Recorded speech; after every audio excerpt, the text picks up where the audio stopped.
আজকে আমি তোমাদের সাথে শেয়ার করতে চলে এসেছি গরিবের ফ্রাইড রাইস রান্না করতে। চলো আমরা ফ্রাইড রাইসটা রান্না করার জন্য ফার্স্টে কড়াইতে সরিষার তেল দিয়ে দেবো, খাঁটি সরিষার তেলটা দিয়ে দেওয়ার পরে এখানে দেবো পেঁয়াজ আর কাঁচা ঝাল কুচি। এটা আমি খুব সুন্দর করে ভেজে নেব। দেখো আমি সুন্দর করে লাল লাল করে ভেজে নেওয়ার অপেক্ষা করছি।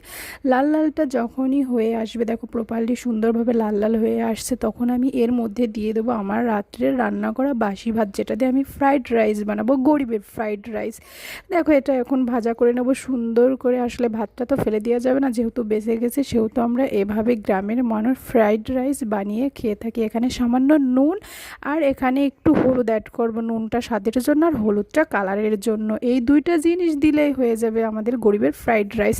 এখন সুন্দর করে আমি ক্লিন করে পরিষ্কার করে নিয়েছি সব কিছু। এখন ভাজাটাও হয়ে গেলে আমার রান্নাটা প্রপারলি হয়ে যাবে। সো আমি ওয়েট করব যতক্ষণ না লাল লাল হয়ে আসে, ততক্ষণ আমি ভাজি করতে থাকবো। যতক্ষণ না লাল লাল হয়ে যায়, দেখো আমি ভাতের ওই দলাগুলো ভেঙে দিচ্ছিলাম। আর লাল লাল হয়ে গেলে আমার ফ্রাইড রাইস রেডি। এই যে লাল লাল হয়ে গেছে আর খাওয়ার উপযুক্ত। আমার ফ্রাইড রাইসটা কেমন হয়েছে কমেন্টে জানিও। আজকের ভিডিও পর্যন্তই, আল্লাহ হাফেজ।